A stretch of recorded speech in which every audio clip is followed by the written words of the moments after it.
Hey friends, welcome back. We are on step 2 of our sourdough series. It is now time to do the leaven part. I do have to say though, at the end of my last video, I covered my sourdough starter with like a coffee filter and put it back to bubble up a little bit. And I came back the next day. Half of it was like completely hard and I lost like half of it. So I should have just put this airtight lid on it and let it do its thing. But I still have quite a bit to work with. So this has just been in my fridge for, gosh, probably 2 weeks, maybe not quite 2 weeks. It's still looking good. You can see the bottom's like really bubbly and stuff. So before we do that, I'm going to show you some of the like equipment that you will need. It's not much at all. We already talked about a kitchen scale, which is important. I did go ahead off of Amazon and I will link it down below. This is a proofing basket, so we won't need this until we actually go to bake our bread or let it rise to bake is when we will use this.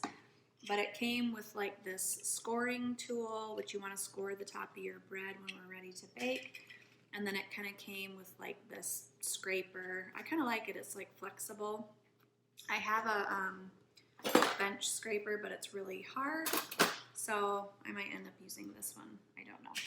I just bought it for the basket, but it came with the extra stuff. Then Shay actually has a really cool leaven pot in her video.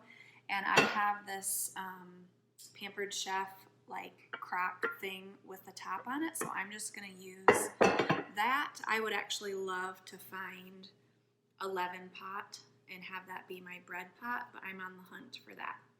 So that's it. Then we need flour and we need warm water and we need our dry sourdough starter.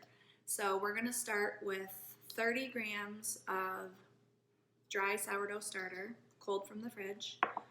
We need 130 grams of warm water, and then we need 120 grams of all-purpose unbleached flour. So let me get that all, I need another bowl to mix it. Let me get it all set up and we will do it together.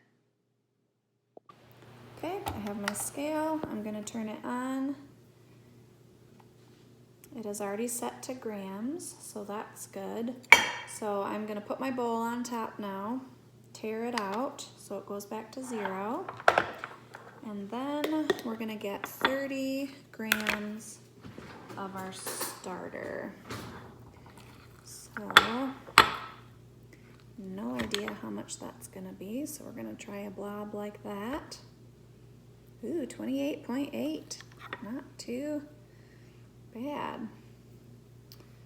Okay, so I'm just gonna keep taking little bits off till I get about the right amount. There we go. So then my dry starter, since I still have quite a bit left in there, at least enough for one more loaf of bread before I have to feed it, I am going to, you just leave it alone. I'm not gonna feed it until I'm down to about 20 or 30 grams. So now I am going to be risky here, but I'm gonna tear it out again. It's all back to 0, and we need 130 grams of warm water. So I'm just going to carefully, when I get close, I just don't want to go over and have to pour, pour it out. Oh, that wasn't too bad. That was like 2 scoopfuls. Now we have the warm water and the sourdough starter, and we're just gonna mix it together till it's kind of a cloudy, till it's sort of dissolved into the water. All right, this is what you want it to look like. There are still a few little pieces in there, but that's okay, it's mostly dissolved. So now we are going to add our flour to it, which is 120 grams. All right, I'm gonna set this back on my scale, tear it back to 0 again, and we are looking for 120 grams. So we're gonna start with 1/2 cup, which with my flour is 86 grams. So it's not gonna be another full cup, so I'm gonna go slow from here to get to 120. Perfect. Okay, so now we are just going to, and I did switch to a fork just so it would kind of dissolve that a little easier. So basically what we're doing is feeding, this is like feeding the sourdough starter, getting it ready to bake bread. So this is gonna be real sticky, but we're just gonna mix it really good, make sure there's no clumps of flour in there.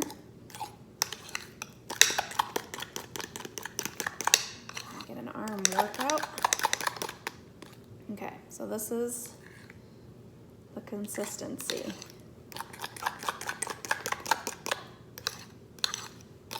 And it smells really, really good. Not too sour.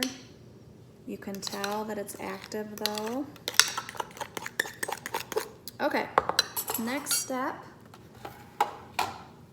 is, since this is gonna be my leaven pot, I'm not oiling it, nothing. I am just going to scrape this into this pot, because you want a bigger pot. I mean, you don't have to have a bigger pot, but if I do it in a bigger pot, then I can just mix up my loaf of bread when I'm ready to bake in this pot, and then transfer it to the proofing basket, and then it'll be good. Sorry about the glare. It's like the completely wrong time in my kitchen, lighting wise, to be doing this, but this is the time that I had. So I actually have a little Pampered Chef scraper. These things are great for everything, and I'm gonna scrape out the bowl and get all of it out. So what we're gonna do now is we're just gonna leave this covered with the lid on, and we're gonna leave it to do its thing for like 8 to 12 hours. I might go stick it in my laundry room because that's the warmest part of my house. But I also might just turn the microwave on for 30 seconds and then stick the pot in there and leave it in the microwave all day long, which will be fine too. And then I'm going to mix it up into a loaf of bread. I don't know if I'll bake it tonight, I'm not sure, but this is the end of the leaven step.